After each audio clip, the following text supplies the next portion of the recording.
कि आप लोग देख पा रहे हो स्टूडेंट कि सारे प्रश्न आप सभी के लिए काफी इंपोर्टेंट एंड मोस्ट इंपोर्टेंट लिया गया है। स्टूडेंट अगर आप सभी 17 फरवरी या 18 फरवरी एग्जाम की तैयारी कर रहे तो यकीन मानिए स्टूडेंट आज की क्लास आप सभी के लिए काफी इंपोर्टेंट होने वाला है, क्योंकि स्टूडेंट ये पेपर आप सभी के वो पेपर पर आधारित है जो कि आप सभी के एग्जाम में पूछे जाते। तो चलिए स्टूडेंट आपके टाइम को वेस्ट ना करती आज की क्लास को स्टार्ट करते हैं। एंड स्टूडेंट आप सभी से एक ही रिक्वेस्ट रहेगा कि आप सभी क्लास को इन तक देखिएगा, क्योंकि ये क्लास आप सभी के लिए स्टूडेंट काफ़ी मोस्ट इंपोर्टेंट होने वाला है। एंड स्टूडेंट अगर आप सभी को हर एक क्वेश्चन का आंसर अगर पता होगा तो आप सभी क्लास में ही आप लोग आंसर देने का कोशिश करें, जिससे कि आप लोग चेक कर पाए कि आप सभी कितने क्वेश्चन को अटेंड कर पाते हैं, तो आप सभी का एग्जाम में क्या स्कोर रहने वाला है। तो चलिए स्टूडेंट पहले प्रश्न की ओर बात करते हैं। आप सभी का पहला प्रश्न क्या दिया गया है, ध्यान दीजिएगा। यहाँ पर जीके के हम लोग क्वेश्चन को कवर अप करने वाले जो कि आप सभी के 17 या 18 फरवरी दोनों के लिए काफी इंपोर्टेंट होने वाला है। पहला प्रश्न आप सभी से पूछा जा रहा है कि गंगा नदी उत्तर प्रदेश में किस जनपद से प्रवेश करती है। यहाँ पर पूछा जा रहा है कि गंगा नदी उत्तर प्रदेश में किस जनपद से प्रवेश करती है। तो राइट आंसर हो जाएगा आप सभी का बिजनौर से प्रवेश करती है। ऑप्शन नंबर ए स्टूडेंट आप सभी का राइट आंसर हो जाएगा। दूसरा नंबर प्रश्न है कि विजय सागर पश्चिम बिहार निम्नलिखित में से उत्तर प्रदेश के किस स्थान पर स्थित है। यह क्वेश्चन आप सभी के लिए काफी इंपोर्टेंट, स्टार मार के लिख लीजिएगा। कह रहा है कि विजय सागर पश्चिम बिहार निम्नलिखित में से उत्तर प्रदेश के किस स्थान पर स्थित है। तो राइट आंसर हो जाएगा आप सभी का महोबा हो जाएगा। ऑप्शन नंबर ए स्टूडेंट आप सभी का राइट आंसर हो जाएगा क्वेश्चन नंबर 2 का। चलिए फटाफट क्लास को एंड करेंगे क्योंकि हमारे पास क्वेश्चन बहुत ज़्यादा एंड स्टूडेंट्स टाइम बहुत कम है, ठीक है ना। अगला प्रश्न उसी का 41 नंबर पूछा जा रहा है कि उत्तर प्रदेश में लाल मिट्टी मुख्यतः पाई जाती है। तो उत्तर प्रदेश में लाल मिट्टी मुख्यतः कहां पर पाई जाती है। तो राइट आंसर हो जाएगा आप सभी का ऑप्शन नंबर सी, यानी कि मिर्जापुर झांसी में पाई जाती है। ऑप्शन नंबर सी स्टूडेंट आप सभी का राइट आंसर हो जाएगा। और ये वो पेपर है जो कि आप सभी के एग्जाम में पूछे जाएंगे, ठीक है ना। 100% गारंटी है, मैं आप सभी को गारंटी देता हूं कि ऐसा ही प्रश्न आप सभी के एग्जाम में देखने को मिलेगा। तो आप सभी के लिए ये क्लास ना काफी इंपोर्टेंट हो जाता है। अगला प्रश्न है 42 नंबर, कह रहा है कि निम्नलिखित में से कौन एक सुमेलित सही सुमेलित है। यहां पर दिया पहला में उत्तर प्रदेश के जनपद और दूसरा में दिया अधिकतम या न्यूनतम क्षेत्र। तो राइट आंसर हो जाएगा आप सभी का ऑप्शन नंबर सी, यानी कि सीतापुर न्यूनतम भौगोलिक क्षेत्र है। जो सीतापुर है वो आप सभी के न्यूनतम भौगोलिक क्षेत्र में से एक है। चलिए अगला प्रश्न उसी का 43 नंबर यहां पर पूछा जा रहा है कि उत्तर प्रदेश सरकार ने किस ऐतिहासिक स्मारक से जुड़वा मछली का राज्य चिन्ह अंगीकार किया है। कह रहे कि उत्तर प्रदेश सरकार ने किस ऐतिहासिक स्मारक से जुड़वा मछली का राज्य चिन्ह अंगीकार किया है। तो 43 का हो जाएगा ऑप्शन नंबर बी, यानी कि रूमी दरवाजा से प्राप्त किया है। ऑप्शन नंबर बी स्टूडेंट आप सभी का राइट आंसर हो जाएगा क्वेश्चन नंबर 43 का। और स्टूडेंट आप लोग लास्ट में अपना स्कोर कमेंट बॉक्स में जरूर लिखिएगा कि आप सभी ने कितने स्कोर कर रखा है, ठीक है ना। अगला प्रश्न 44 नंबर की जून 2023 में किस राज्य में प्रसिद्ध बिहू कुह महोत्सव मनाया गया है। जून 2023 में किस राज्य में प्रसिद्ध बिहू कुह महोत्सव मनाया गया है। तो राइट आंसर हो जाएगा आप सभी का अरुणाचल प्रदेश में। ऑप्शन नंबर सी स्टूडेंट आप सभी का राइट आंसर हो जाएगा अरुणाचल प्रदेश। अगला प्रश्न है 45 नंबर की किस देश के लिए स्पेस एक्स ने सैट्रिया 1 नामक संचार उपग्रह को लॉन्च किया है। तो कौन सा देश किया है, किस देश के लिए किया गया है। तो ऑप्शन नंबर डी हो जाएगा आप सभी का इंडोनेशिया के लिए किया गया। ऑप्शन नंबर डी स्टूडेंट आप सभी का राइट आंसर हो जाएगा इंडोनेशिया। चलिए अगला प्रश्न है 46 नंबर, कह रहा है कि जून 2023 में कौन सा railway station eat right station प्रमाण से सम्मानित होने वाला पूर्वोत्तर रेलवे का पहला स्टेशन बन गया है। ये भी क्वेश्चन आपसे कि एग्जाम ओरिएंटेड काफी इंपोर्टेंट है। राइट आंसर हो जाएगा आप सभी का गुवाहाटी रेलवे स्टेशन, गुवाहाटी हो जाएगा railway station, option number C. चलिए अगले प्रश्न को और बात करते हैं आप सभी का 47 नंबर प्रश्न है, कह रहा है कि चीन भारत सीमा विवाद भारत और चीन के बीच में एक युद्ध था जो वर्ष इतने में हुआ था, यानी कितने में हुआ था। तो 47 का हो जाएगा ऑप्शन नंबर बी, यानी कि 1962 में हुआ था। ऑप्शन नंबर बी आप सभी का राइट आंसर हो जाएगा। अगला प्रश्न है कि हर्यक वंश से मगध के पहले शासक कौन थे। हर्यक वंश से मगध के पहले शासक कौन थे। बिंबिसार, अशोक, प्रसेनजीत या अजातशत्रु। तो 48 का हो जाएगा आप सभी का बिंबिसार हो जाएगा। हर्यक वंश से पहले जो मगध का शासक हुआ करता था वो था आप सभी के बिंबिसार। चलिए अगला प्रश्न आप सभी का 49 नंबर पूछा जा रहा है कि अलाउद्दीन खिलजी के शासनकाल में निम्नलिखित में से कौन राज्यपाल था। अलाउद्दीन खिलजी के शासनकाल में निम्नलिखित में से कौन राज्यपाल था। तो 49 का हो जाएगा ऑप्शन नंबर सी, यानी गियासुद्दीन तुगलक हो जाएगा। ऑप्शन नंबर सी स्टूडेंट आप सभी का राइट आंसर हो जाएगा गियासुद्दीन तुगलक। चलिए अगले प्रश्न को और बात करते यहाँ पर 50 नंबर प्रश्न 50 नंबर पूछा जा रहा है कि निम्नलिखित में से किस वर्ष में भारत में ब्रिटिश औपनिवेशिक सरकार द्वारा मॉन्टफोर्ड सुधार रिपोर्ट कब प्रस्तुत किया गया था। तो 50 का हो जाएगा आप सभी का ऑप्शन नंबर सी, यानी कि 1918 में प्रस्तुत किया गया था।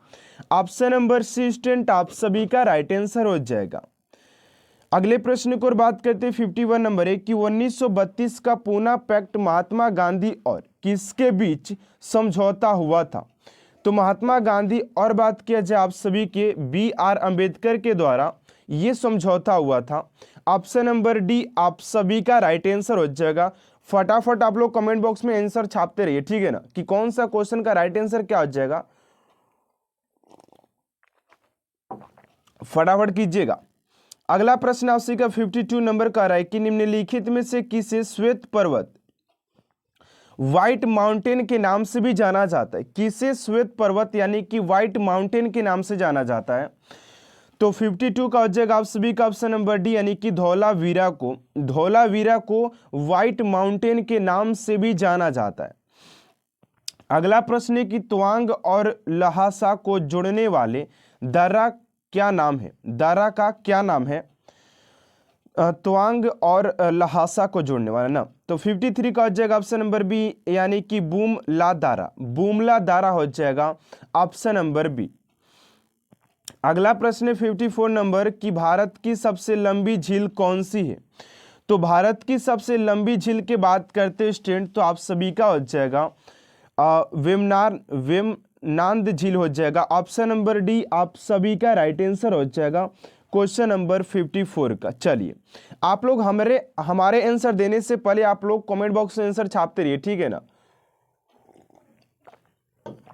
चलिए अगला प्रश्न है 55 नंबर कि गंगा नदी और सिंधु नदी तंत्र के बीच कौन सा क्षेत्र है जो जल क्षेत्र को पृथक करता है। कह रहा है कि गंगा नदी और सिंधु नदी तंत्र के बीच कौन सा क्षेत्र है जो जल क्षेत्र को पृथक करता है। तो ये हो जाएगा आप सभी का अम्बाला हो जाएगा। ऑप्शन नंबर डी आप सभी का राइट आंसर हो जाएगा अम्बाला, ठीक है ना। चलिए अगले प्रश्न को और बात करते हैं आप सभी का। अगला प्रश्न क्या है, एंड स्टूडेंट अभी तक आपसे मेरे चैनल को सब्सक्राइब नहीं किए तो प्लीज स्टूडेंट चैनल को सब्सक्राइब कर साथ साथ बेल आइकन को प्रेस कर दीजिएगा ताकि ऐसा मोस्ट इंपोर्टेंट क्लास स्टूडेंट आप तक सबसे जल्द पहुंचते रहे। अगला प्रश्न स्टूडेंट आप सभी का 56 नंबर प्रश्न यहाँ पर पूछा जा रहा है, कह रहा है कि दामोदर वैली कॉरपोरेशन क्या है।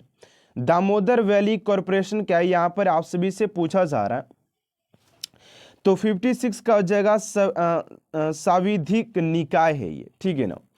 चलिए अगला प्रश्न है 57 नंबर की, संविधान सभा का 10वां अधिवेशन कब आयोजित किया गया था।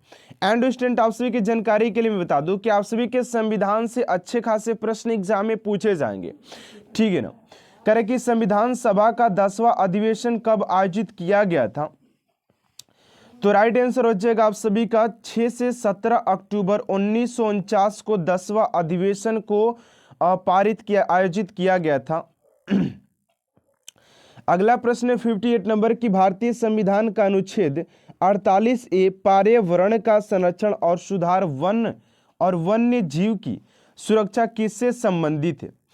तो इस क्वेश्चन का राइट आंसर हो जाएगा स्टूडेंट आप सभी के यहाँ पर देखिएगा, आप सभी का 48 का 48 का हो जाएगा, आप सभी का 58 का हो जाएगा आप सभी का ऑप्शन नंबर डी, यानी कि राज्य के नीति निर्देशक सिद्धांत के लिए हो जाएगा।